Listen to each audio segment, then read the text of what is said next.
Prepare-se para sujar as mãos, porque o Discovery na escola está pronto para desenterrar os fatos sobre os elementos conhecidos como outros metais.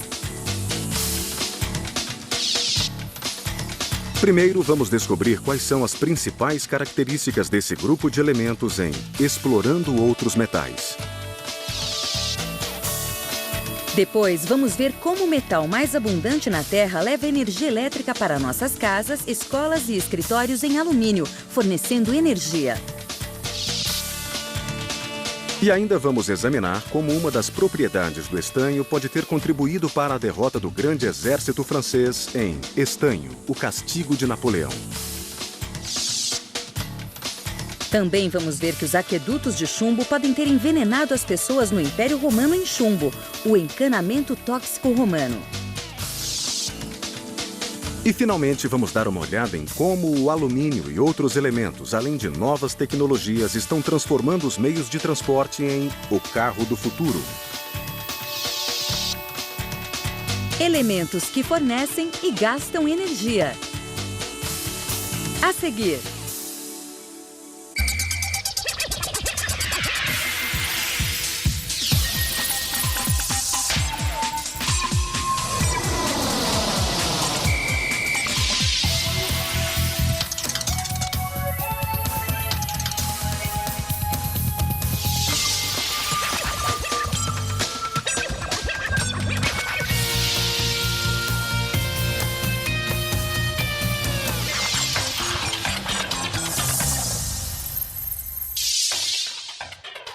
Fique atento às questões e atividades propostas ao final de cada segmento. Ao assistir à primeira parte deste programa, reflita sobre as seguintes perguntas. Quais propriedades os outros metais têm em comum? Por que os romanos usavam chumbo nos encanamentos? O grupo de elementos conhecido como os outros metais contém alguns dos elementos mais utilizados na sociedade moderna. Se você alguma vez tomou um refrigerante em latinha ou guardou as sobras do jantar em embalagens de metal, certamente deve ter usado algum dos outros metais. Os outros metais são elementos localizados entre os metais de transição e os metalóides na tabela periódica. Comparados com os metais de transição, os outros metais são mais maleáveis, têm ponto de fusão e ebulição mais baixos e são mais eletropositivos. O alumínio é um metal branco prateado que compõe 8% da crosta terrestre. Embora seja o metal mais abundante no planeta, nunca é encontrado em sua forma pura. Ao contrário, ele deve ser separado dos outros minerais através de um complicado processo de eletrólise. O alumínio é usado em milhões de produtos no mundo todo e é o metal mais importante comercialmente. É o principal metal utilizado em redes de transmissão. O galho é um metal cinza azulado utilizado para produzir semicondutores, transistores, termômetros de quartzo e ligas de baixo ponto de fusão. Um composto deste elemento, o arsenido de galho, pode produzir um raio laser diretamente da eletricidade. O índio é utilizado na fabricação de células solares, fotocélulas, transistores, espelhos e no revestimento de rolamentos de alta velocidade. O estanho é um metal branco prateado que pode ser encontrado na natureza no estado metálico. Ele tem uma boa resistência à corrosão. A aplicação de uma fina camada protetora de estanho em outros metais é um dos principais usos desse elemento hoje em dia. O estanho se torna frágil a baixas temperaturas e algumas pessoas acreditam que essa propriedade possa ter contribuído para a derrota de Napoleão durante o rigoroso inverno russo. O talho é um metal tóxico, mole e cinza prateado, que não pode ser usado puro porque reage rapidamente com o oxigênio e o vapor d'água, transformando-se em uma substância preta e farinhenta. Compostos de talho são utilizados para produzir vidros com baixo ponto de fusão e para fazer detectores de radiação infravermelha. O chumbo é um metal maleável, cinza azulado e resistente à corrosão que escurece rapidamente quando em contato com o ar. Hoje em dia, o chumbo é utilizado em muitos produtos, incluindo baterias, soldas, ligas metálicas e proteção contra a radiação. O chumbo é conhecido desde os tempos remotos. Os romanos utilizavam o metal para ligar seus aquedutos e construir encanamentos. Porém, uma exposição prolongada a esse elemento pode ser fatal. o que pode ter contribuído para a queda do grande Império Romano. O bismuto é um metal frágil e branco com uma leve tonalidade rosa. Ele se torna mais resistente quando magnetizado mais do que outros metais. Além disso, é ainda o metal com a menor condutividade térmica depois do mercúrio. O bismuto é utilizado para fabricar ligas metálicas, fibras acrílicas, plásticos, fusíveis elétricos e dispositivos para detectar incêndios. Todos os outros metais são elementos opacos que possuem densidade relativamente alta.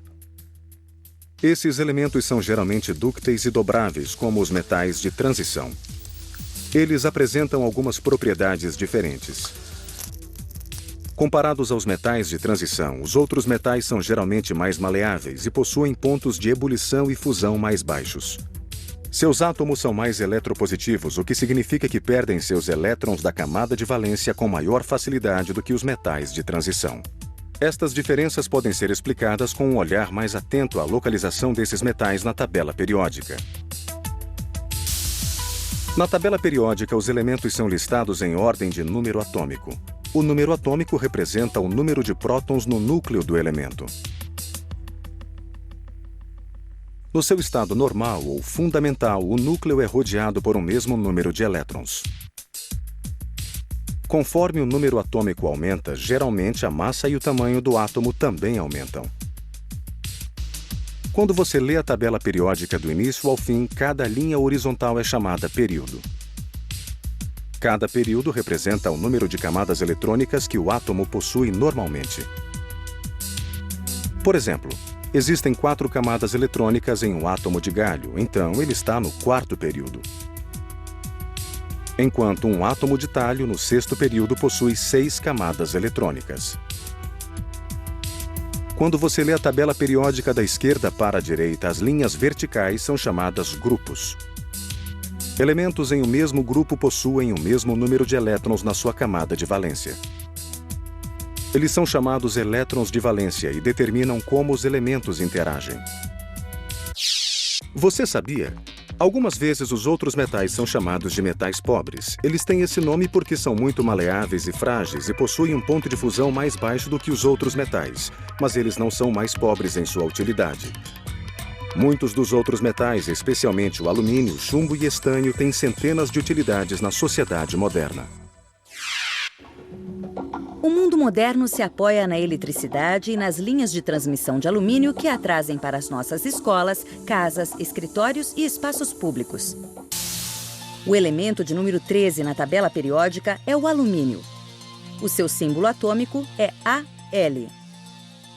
O alumínio, um metal maleável e prateado, é um excelente condutor de calor e eletricidade. É também não magnético, não produz faíscas e é o segundo metal mais maleável depois do ouro. O nome do alumínio vem da palavra latina alumen, que significa alume, um dos compostos do elemento.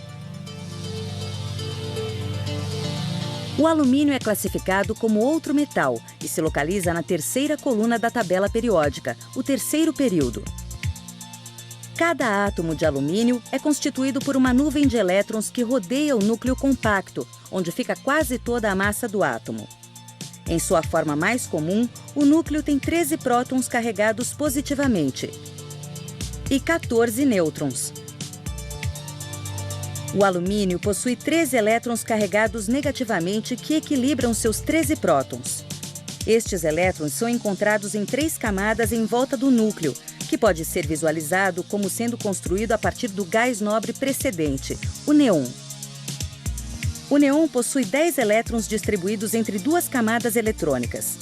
Os 3 elétrons a mais no alumínio determinam seu comportamento particular. Os 2 primeiros são encontrados no orbital 3s, em forma de esfera. O elétron restante é encontrado em um dos 3 orbitais em forma de halteres 3p. O alumínio reage transferindo seus 3 elétrons da camada de valência para os não metais. O alumínio puro é um metal relativamente reativo, mas o ferro laminado mostrado neste experimento formou uma camada protetora transparente porque foi exposto ao ar. Uma pequena peça de metal de galho que possui um ponto de fusão muito baixo foi fundida no ferro laminado utilizando uma pistola de ar quente, Uma seringa é usada para retirar o alumínio através do galho derretido. Depois, a seringa é utilizada para coletar uma pequena quantidade de mercúrio. Quando o mercúrio é misturado com o galho, os dois metais formam uma amálgama que destrói o revestimento protetor e permite que o alumínio exposto enferruje. Esse processo ocorre em algumas horas, mas aqui é mostrado fora da escala de tempo. Por causa de seu efeito destrutivo que o mercúrio e o galho têm no alumínio, seu transporte é proibido em aviões, que são feitos geralmente em ligas de alumínio. O alumínio é o metal mais abundante do planeta, porém nunca é encontrado em sua forma pura. Uma vez separado dos compostos nos quais é encontrado, pode se transformar em milhões de produtos úteis. A leveza do alumínio e sua durabilidade o tornam ideal para a fabricação desde peças de veículos e materiais de construção até tacos de beisebol. E como ele resiste à ferrugem, também é utilizado para produzir tudo, desde latas de refrigerante e pregos até os grampos em saquinhos de chá.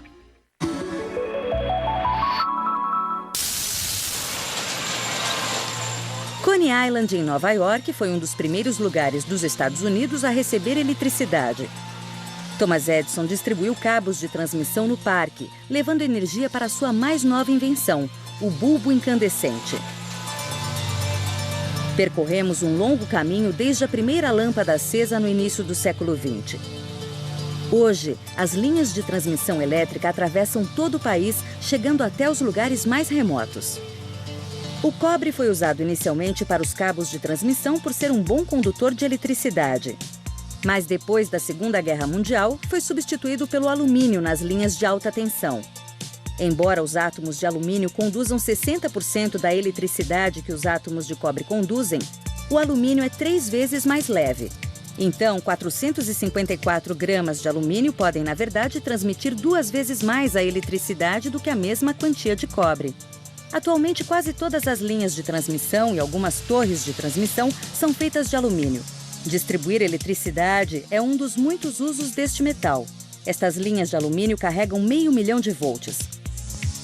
Quando algo dá errado com uma dessas linhas de alta tensão, os técnicos devem consertá-las, o que geralmente é feito sem interromper a transmissão.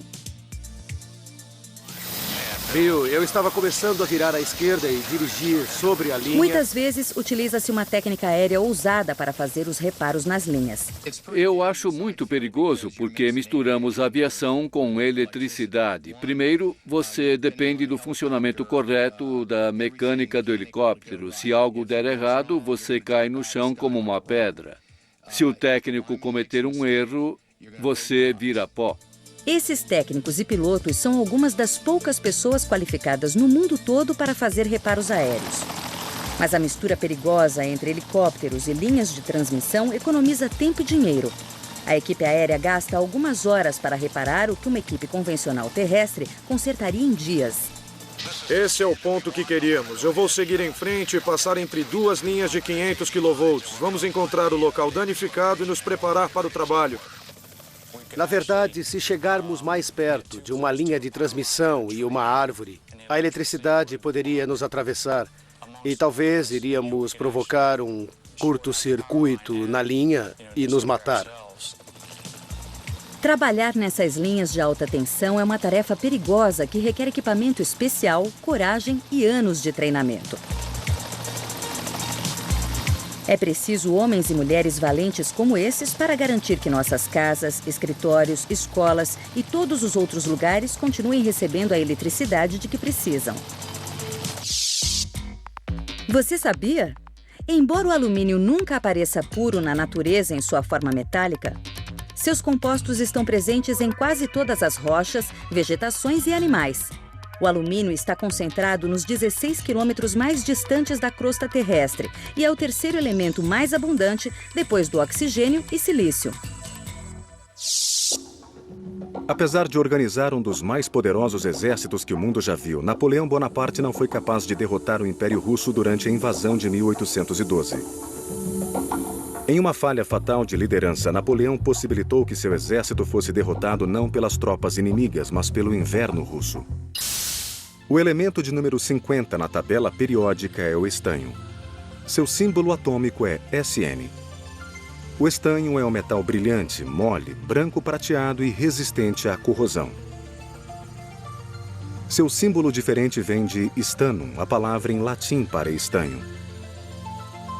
O estanho é classificado como um outro metal e está localizado na quinta coluna da tabela periódica no período 5. Cada átomo de estanho é constituído por uma nuvem de elétrons que rodeia o núcleo compacto e contém quase toda a massa do átomo. Em sua forma mais comum, o núcleo possui 50 prótons carregados positivamente, mais 69 nêutrons. O estanho possui 50 elétrons carregados negativamente, que neutralizam seus 50 prótons. Estes elétrons estão dispostos em 5 camadas em volta do núcleo e pode ser visualizado como sendo construído a partir do gás nobre precedente, o criptônio. O criptônio tem 36 elétrons distribuídos em 4 camadas. O estanho possui 14 elétrons a mais do que o criptônio. Os 2 primeiros elétrons estão na camada orbital 5s de forma esférica. Os próximos 10 elétrons preenchem os orbitais 4d em forma de trevo. E os 2 últimos elétrons estão distribuídos entre 3 5p orbitais em forma de halteres. Como os elétrons no orbital 4d têm menos energia do que aqueles nos orbitais 5s e 5p, apenas 4 elétrons na camada de valência influenciam em como o estanho interage com outros elementos. Normalmente, o estanho é um metal branco prateado que é fácil de trabalhar. Uma pequena peça de estanho é achatada em nossa prensa.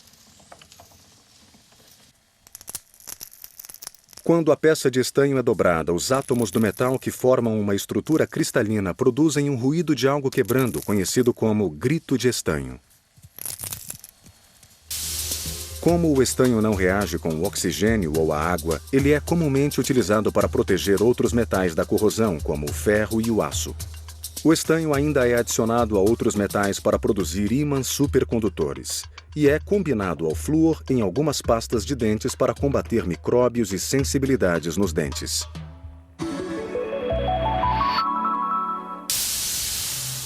A Lituânia foi a primeira república a declarar independência da União Soviética em 1990. Depois da ocupação soviética, os trabalhadores da Lituânia fizeram uma descoberta chocante enquanto cavavam uma antiga base militar. Uma cova enorme com mais de 2.000 corpos. Havia alguns artefatos com os corpos, como roupas e armas, possibilitando que as autoridades locais reconhecessem as vítimas. Entretanto, alguns botões de estanho foram encontrados entre os ossos, provocando uma grande mudança. Quando os trabalhadores limparam esses botões, encontraram traços de decoração. Essa decoração ajudou os arqueólogos a identificar a origem dos botões e dos corpos. Eles pertenciam a um dos mais poderosos exércitos da história europeia, o exército do gênio militar francês Napoleão Bonaparte. Além de ajudar na identificação dos corpos, os botões de estanho podem realmente guardar o segredo da grande derrota de Napoleão. Em junho de 1812, Napoleão invadiu a Rússia. Com ele estava o maior exército que o mundo já viu, quase 500 mil de soldados. Os russos não esperavam derrotar o exército de Napoleão na batalha. Então recuaram. No caminho de volta, eles devastaram a terra. Destruíram plantações e construções, deixando para trás alguns alimentos e artigos de valor que Napoleão e suas tropas poderiam usar. Napoleão foi forçado a perseguir o exército russo por meses em um jogo mortal de gato e rato. As linhas de abastecimento francesas eram muito longas e as tropas começaram a enfraquecer. Em setembro, o exército francês já havia perdido 1/3 de seus homens para a fome, fadiga, deserção ou para as invasões rápidas. Finalmente, o exército russo começou a lutar a apenas 112 quilômetros de Moscou. Mais de 100.000 homens morreram na batalha, mas nenhum lado reivindicou a vitória. Mais uma vez, os russos recuaram, deixando Moscou vazia. Então, um incêndio tomou a cidade. Napoleão e suas tropas não tinham mais alimento nem abrigo. Em meados de outubro, Napoleão desistiu e ordenou que suas tropas começassem uma caminhada de 800 quilômetros de volta à França. Mas o inverno veio cedo. As tropas de Napoleão logo enfrentaram fome, cansaço e temperaturas congelantes. O rigoroso inverno levou mais vidas francesas do que as batalhas. Dos quase 500 mil de soldados do exército de Napoleão, somente 10 mil homens sobreviveram e voltaram à França. Embora as evidências diretas sejam poucas, muitos acreditam que os botões de estanho nos uniformes franceses sejam um dos responsáveis por suas perdas. Uma propriedade particular do estanho é que quando sua temperatura cai abaixo de 13 graus centígrados, o metal branco prateado e brilhante se transforma em estanho cinzento. Embora sejam quimicamente os mesmos, o estanho cinzento é um pó não metálico. É possível que o forte inverno russo tenha transformado os botões de estanho nos uniformes franceses em um pó cinzento e inútil, expondo ainda mais as tropas de Napoleão ao frio. A desintegração de seu exército pode ter sido vítima da desintegração dos botões de estanho. Você sabia? O processo que transforma o estanho em um pó cinzento a baixas temperaturas é chamado de peste do estanho ou doença do estanho. É um processo químico natural observado pela primeira vez há centenas de anos nos canos das catedrais frias da Europa. As pessoas da época achavam que aquela transformação era obra do diabo ou uma estranha doença do metal. Os antigos romanos são responsáveis por muitas invenções que ainda aproveitamos hoje em dia, como o encanamento. Apesar de terem confiado nos canos feitos de chumbo, um metal tóxico para humanos após sua exposição prolongada, a civilização romana foi uma das mais bem-sucedidas civilizações de todos os tempos. O elemento de número 82 na tabela periódica é o chumbo. O seu símbolo atômico é Pb. O chumbo é um metal denso, muito macio e maleável. É resistente à corrosão e um mau condutor de eletricidade. O símbolo atômico do chumbo tem origem na palavra em latim plumbum, que significa encanamento, porque o metal foi muito utilizado em sistemas de encanamentos da antiguidade. O chumbo é classificado como outro metal.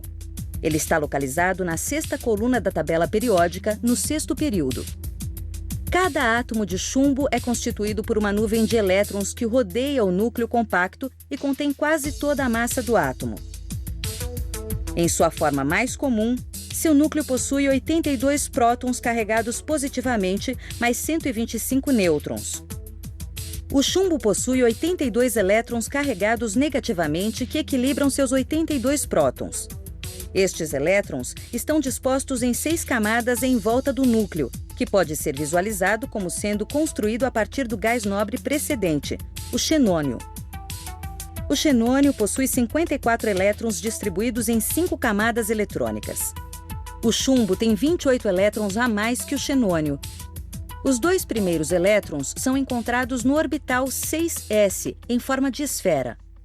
Os próximos 14 elétrons preenchem 7 orbitais, 4f em forma de halteres. Os próximos 10 elétrons completam os orbitais 5d em forma de trevo. Os últimos 2 elétrons são distribuídos entre 3 orbitais, 6p em forma de halteres. Como os elétrons nos orbitais 4f e 5d possuem um nível de energia menor do que aqueles nos orbitais 6s e 6p, apenas os 4 elétrons de valência nesta 6ª camada influenciam como o chumbo interage com outros elementos. O chumbo puro tem uma belíssima aparência prateada, mas logo escurece quando exposto ao ar. O baixo ponto de fusão do chumbo, cerca de 315 graus centígrados, torna-o um metal de fácil manuseio. Aqui o chumbo é aquecido e colocado em 2 moldes de metal, onde se resfria rapidamente, solidificando-se na forma do molde. O chumbo é tóxico e se acumula no corpo humano com o tempo, portanto, não é mais utilizado na fabricação de brinquedos, tintas de paredes, lápis ou outros produtos que possam entrar em contato direto com as pessoas. O chumbo normalmente é usado na produção de baterias de chumbo ácido, como as encontradas em automóveis. Sua densidade alta faz com que seja um bom protetor contra os raios X e a radiação gama. Portanto, também é bastante usado em aparelhos de radiografia e reatores nucleares. O chumbo é tóxico e uma exposição contínua ao metal pode provocar envenenamento fatal.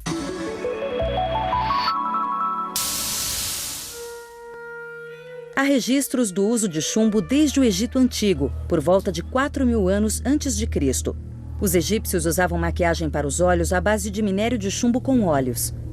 Outras pessoas também usaram chumbo para fazer revestimentos anticorrosivos para cerâmica, trabalhos de arte, ornamentos e até mesmo para pesos de redes de pesca. Mas o chumbo pode ter sido parcialmente responsável pela queda de uma das maiores civilizações do mundo antigo, o Império Romano. Os romanos criaram uma civilização altamente avançada. Eles eram particularmente bons em remodelar e aperfeiçoar invenções de outras civilizações.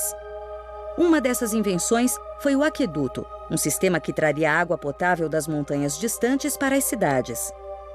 As peças desses aquedutos eram fileiras de arcos que usavam a gravidade para transportar a água através das calhas de chumbo ao longo do arco superior. Os arcos de pedra eram especialmente úteis para levar a água pelas planícies, vales e margens de rios. Mas a maior parte do sistema do aqueduto era uma série de tubulações subterrâneas feitas de argila, bronze ou chumbo. Estas tubulações e canalizações por vezes se estendiam por quase 65 quilômetros. Uma vez que a água chegava às cidades romanas, era distribuída através de tubulações de chumbo para fontes públicas, edifícios do governo e residências particulares. Muitos vasilhames de comidas e bebidas também eram feitos de chumbo ou revestidos com chumbo.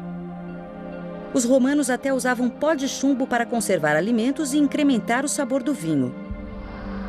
Alguns historiadores acreditam que o uso difundido do chumbo pelos romanos pode tê-los envenenado lentamente, o que teria contribuído à queda do império.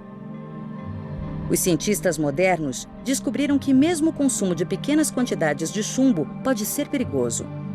O organismo humano não consegue distinguir chumbo de cálcio, um elemento importante para a saúde dos ossos e outras funções do corpo. Por conta disso, o organismo não expele o chumbo uma vez que entra em seu sistema. Com o tempo, esse acúmulo de chumbo pode ser extremamente prejudicial. O envenenamento por chumbo pode causar dor de estômago, desordens no sistema nervoso, danos aos rins, aos glóbulos vermelhos e ao cérebro. A ingestão de chumbo em crianças pequenas é especialmente perigosa porque pode afetar o desenvolvimento do cérebro e provocar problemas de aprendizagem visuais e motores. Durante muitos anos, os romanos ingeriram chumbo que pode ter se acumulado em níveis perigosos, provocando problemas físicos e mentais. Isso teria contribuído para o colapso deste império grandioso. Talvez nunca vamos descobrir o que realmente levou à queda do império. Mas parece evidente que o amor dos romanos pelo chumbo pode ter tido um papel nessa queda. Você já tem todas as informações. Chegou o momento de esclarecer as dúvidas. Debata os seguintes temas. Quais são as propriedades em comum dos outros metais? Por que os romanos usavam chumbo nos encanamentos? Tente isso. Compare os metais que eram usados na Roma antiga com os de hoje em dia. Por que você acha que os metais são tão usados para fazer utensílios domésticos? Se você quiser saber mais sobre utensílios domésticos de metal, confira os seguintes websites. Ao assistir a segunda parte deste programa, reflita sobre as seguintes perguntas. Por que o alumínio é um metal tão útil para a fabricação de carros? Que outros elementos podem ser usados nos carros do futuro? Depois da introdução do motor a combustão interna em 1880, o uso dos automóveis aumentou nos Estados Unidos. E os designers de carros de hoje buscam novas formas de usar elementos que tornem os carros do futuro mais limpos e eficientes.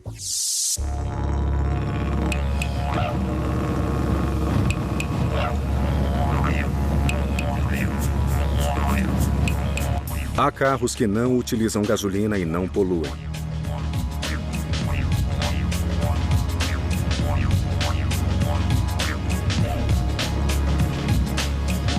Tudo que mantém este carro é a luz do sol.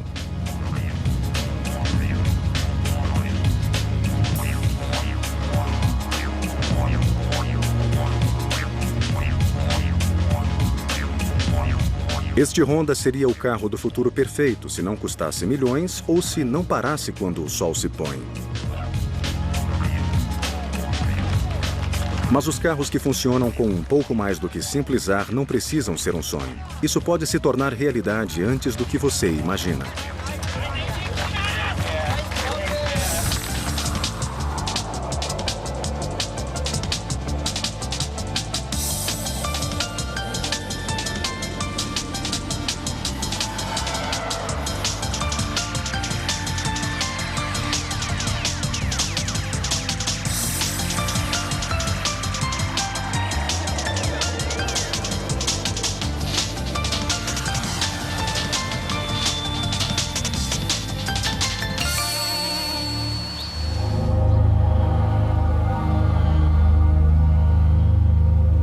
Estimulada pelo ex-presidente Bill Clinton, a indústria automobilística dos Estados Unidos começou a reinventar o carro norte-americano para o próximo século. Em 2020, os carros que mais gastam gasolina não existirão mais. Acho que as novas tendências estarão tanto na maneira com que projetamos e desenvolvemos os carros. Os produtos vão ser mais leves e ter uma tecnologia mais complexa. Para alcançar esses desafios, vamos ter muitas mudanças nos materiais, que serão muito menos convencionais do que os que usamos hoje. E haverá mudanças significativas no combustível de trens e muito mais computadores de bordo, coisas desse tipo. Basicamente, será uma tecnologia mais avançada, mas acredito que terá a mesma faixa de custo dos veículos atuais.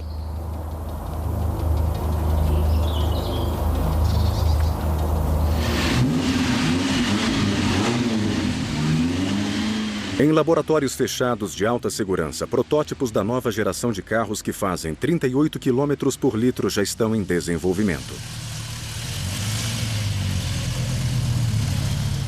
Em uma esquina de Detroit, executivos da Chrysler observam os carros do futuro.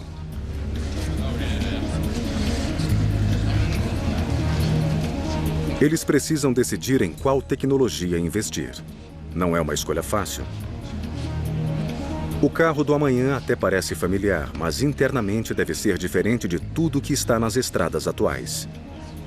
Elementos e tecnologias jamais utilizados na produção de carros serão cada vez mais usados nos carros do futuro.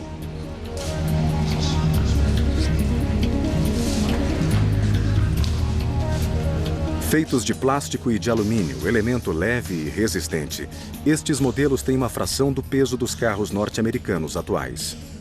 Poucos deles têm um motor tradicional. Alguns sequer têm um motor. Mas estes não são os carros dos sonhos. Você poderá dirigi-los em 20 anos.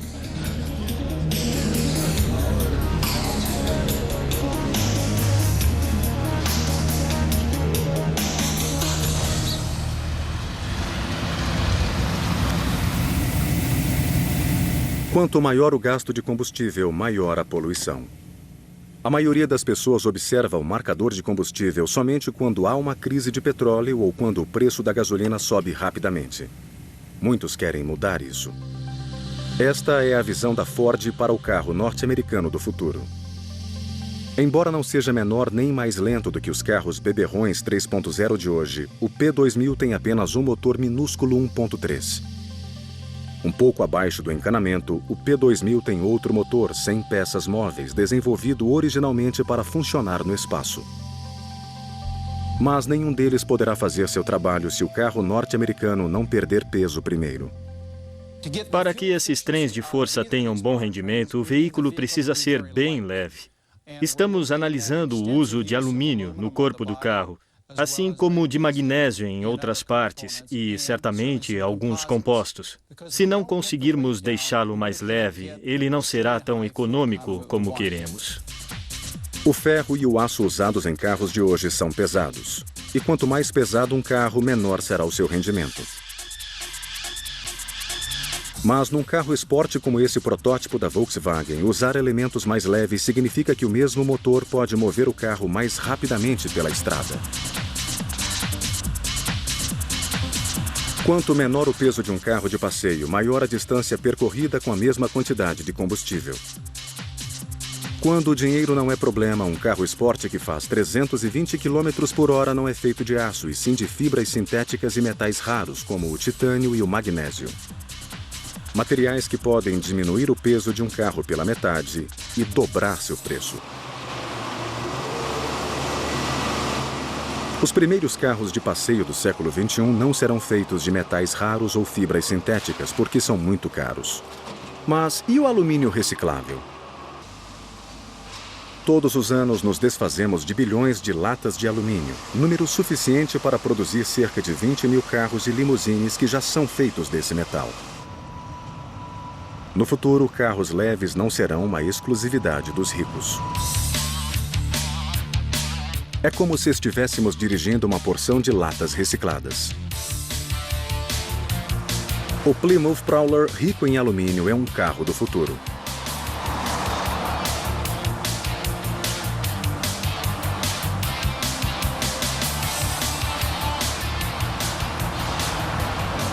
A estrutura de aço típica de um carro e sua lataria pesam cerca de 408 quilos.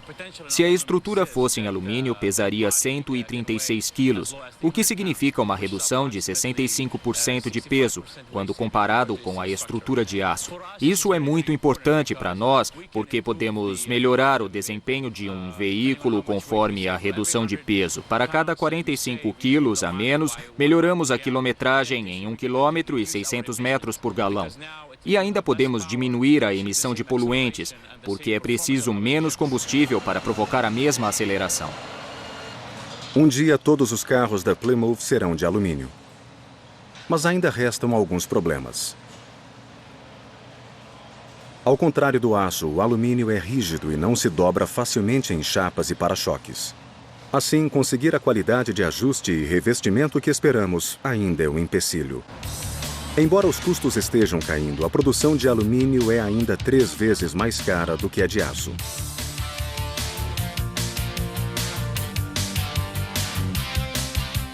Embora o carro seja muito emocionante, nós gostaríamos de fazer a mesma coisa e conseguir o mesmo desempenho com um carro bem maior. Atualmente, o custo de uma estrutura de alumínio é aproximadamente 2,5 vezes maior do que o aço. Achamos que este é um dos últimos obstáculos a serem superados antes de termos um veículo de alumínio de $10 mil.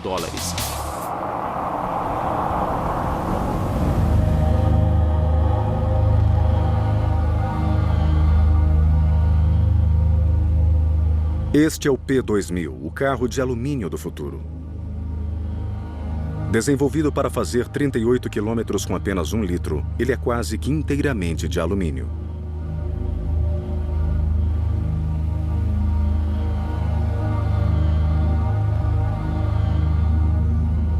Mas isso é apenas uma simulação. Antes de colocar o carro em funcionamento, engenheiros aplicam essa tecnologia do futuro em carros do presente. Um carro norte-americano comum pesa mais de 1 tonelada. Em média, 900 quilos são de ferro e aço. A Ford planeja reduzir esse número em 75%, utilizando alumínio em todo o carro.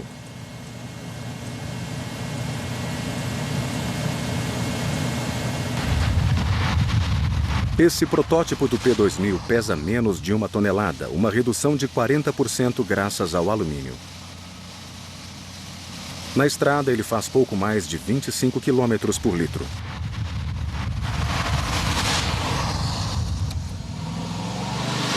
Mas enquanto o alumínio permanecer caro e difícil de trabalhar, os engenheiros continuarão em busca de soluções para manter os custos reduzidos e diminuir o peso. Isso tem os levado a lugares estranhos. Além de garrafas de refrigerante, a Cascade Engineering em Grand Rapids, no Michigan, faz gigantescas latas de lixo industriais e domésticas. É um lugar inusitado para descobrir uma tecnologia que poderia revolucionar as fábricas de carros no mundo desenvolvido e deixar centenas de pessoas do mundo subdesenvolvido motorizadas. Poluição. Esta é a razão pela qual os Estados Unidos precisam acabar com o consumo exagerado de gasolina. Há 20 anos, a Califórnia decidiu tomar uma atitude contra a poluição.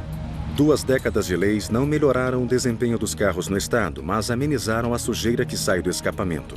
Os motores produzem uma grande quantidade de gases. O oxigênio e a água são inofensivos, mas muitas outras substâncias não. O monóxido de nitrogênio dos carros se combina com o oxigênio do ar, formando o dióxido de nitrogênio, uma fumaça marrom. O monóxido de carbono, também emitido pelos motores, é tóxico.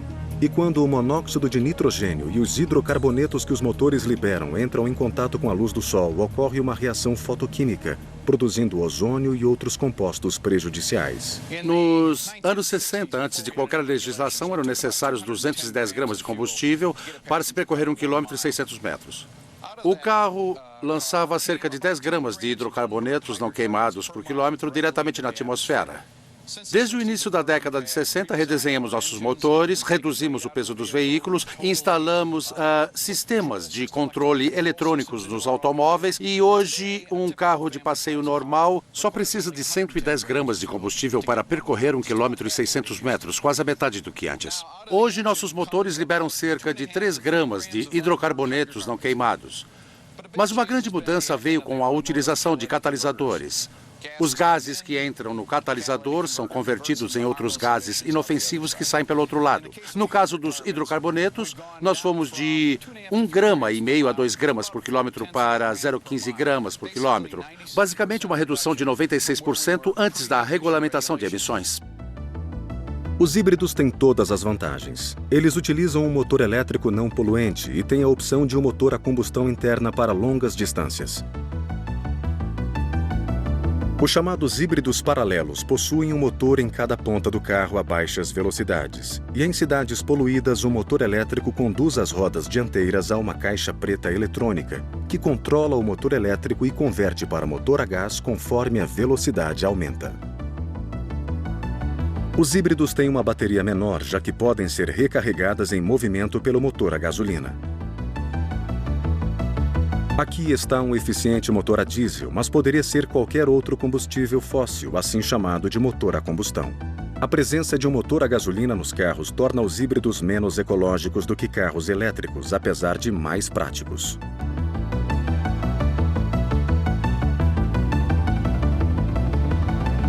Atualmente, todos os fabricantes de automóveis do planeta estão tentando acoplar o motor a gás a um motor elétrico para desenvolver o que alguns já estão chamando de hipercarros. Este Renault tem minúsculos motores elétricos dentro de suas rodas traseiras e sob a capota está um motor a gás da Mitsubishi.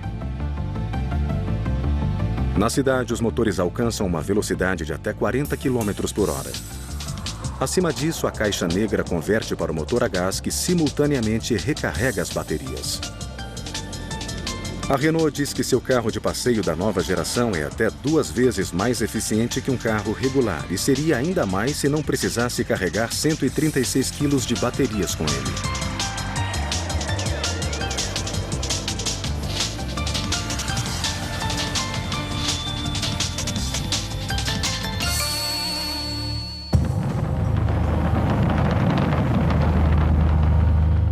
A partir da segunda metade do século, quando não podemos mais contar com os combustíveis fósseis, começa a era do hidrogênio.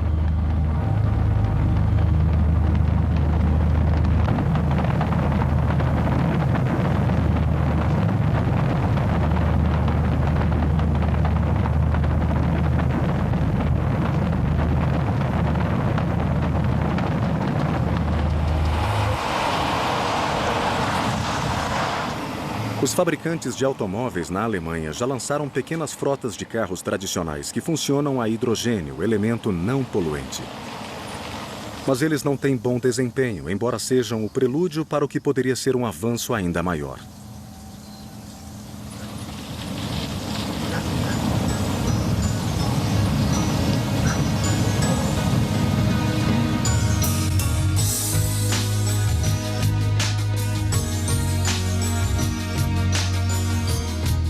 Este Toyota possui um motor elétrico movido a células combustíveis.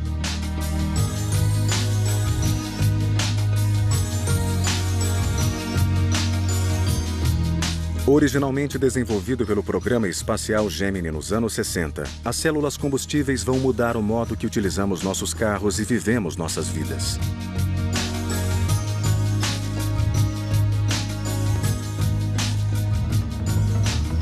Uma célula a combustível combina o hidrogênio, os átomos verdes, e o oxigênio, os átomos azuis, para produzir eletricidade. O único subproduto é uma água tão pura que você poderia beber direto do escapamento. Em uma célula combustível, um catalisador de platina divide os átomos do hidrogênio em prótons e elétrons. Os minúsculos prótons à esquerda escapam para se unir ao oxigênio à direita, formando a água. Presos por uma membrana, os elétrons maiores fluem em um motor elétrico.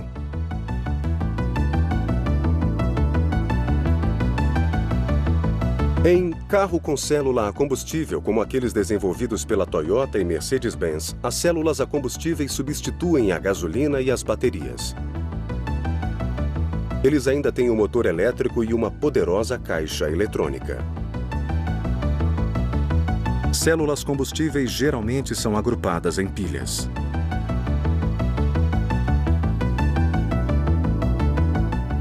Elas retiram o hidrogênio de outros líquidos, como o metanol, em um reformador. Armazenar o hidrogênio ainda é um problema. Além disso, não há postos de abastecimento de hidrogênio.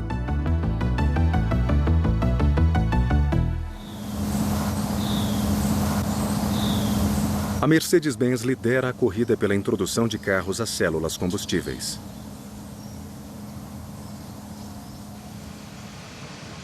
A Ballard, parceira da Mercedes, já desenvolveu ônibus movidos a células combustíveis. Mas na Mercedes o enfoque é na tecnologia reduzida que possa caber em carros. Um grande progresso foi o aumento da quantidade de energia gerada pela célula em relação ao seu tamanho.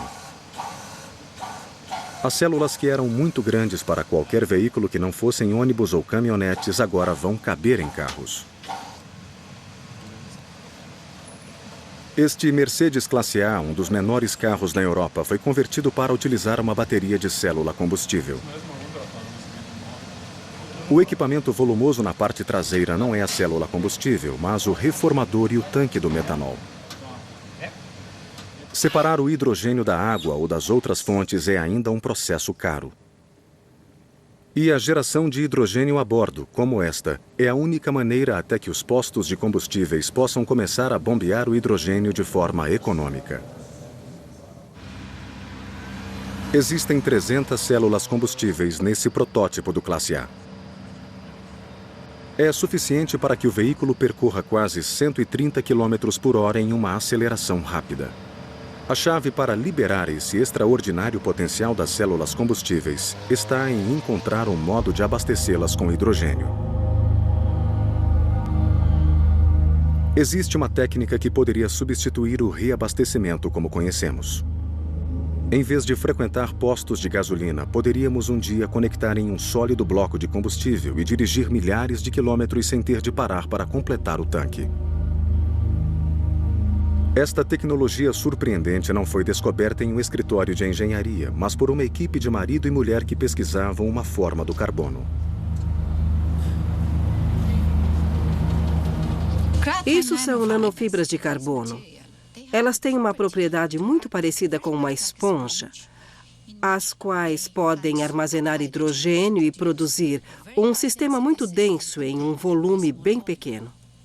Já existem materiais que vão estocar hidrogênio até 4% da massa, mas para um motorista médio isso não lhe daria uma distância de condução muito longa. Nós precisávamos de um material que pudesse armazenar quantidades significativamente grandes de hidrogênio, de modo que pudéssemos fazer longas viagens num carro, sem ter que se preocupar com reabastecimento. Assim, esse material nos deu a oportunidade de colocar quantidades significativamente grandes de hidrogênio em um material como nunca se havia conseguido.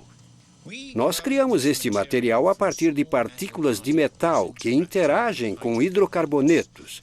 E a característica essencial é a habilidade de manipular o comportamento das partículas do metal de tal maneira que cria as estruturas de favo de mel, ideais para o armazenamento do hidrogênio. Este é um recipiente de 1 litro. Se colocarmos o hidrogênio a alta pressão, podemos percorrer pouco mais de 1,5 km. Se, por outro lado, enchermos o recipiente com as nanofibras de carbono, podemos armazenar hidrogênio suficiente para poder percorrer exatamente 40 quilômetros com o mesmo volume. Se enchermos nosso tanque de gasolina atual com 50 litros com as nanofibras de carbono, teremos combustível suficiente para percorrer 2.000 quilômetros de uma só vez.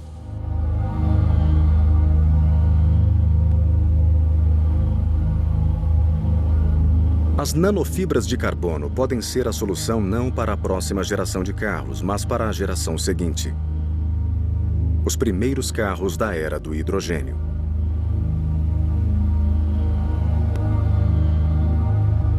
A chave para a construção desses supercarros do futuro, movidos a hidrogênio e leves como penas, está na aliança entre pesquisa, indústria e sonhadores. Você já tem todas as informações. Chegou o momento de esclarecer as dúvidas. Debata os seguintes temas. Por que o alumínio é tão útil para a construção de carros? Que outros elementos podem ser utilizados nos carros do futuro? Tente isso. Crie um carro do futuro. Que material você usaria para a construção? Que combustível o faria funcionar? Explique suas escolhas. Esperamos que você tenha aproveitado o Discovery na escola analisando os outros metais. Se você quiser saber mais sobre as transformações nos meios de transporte, confira os seguintes websites. Versão brasileira Vox Mundi.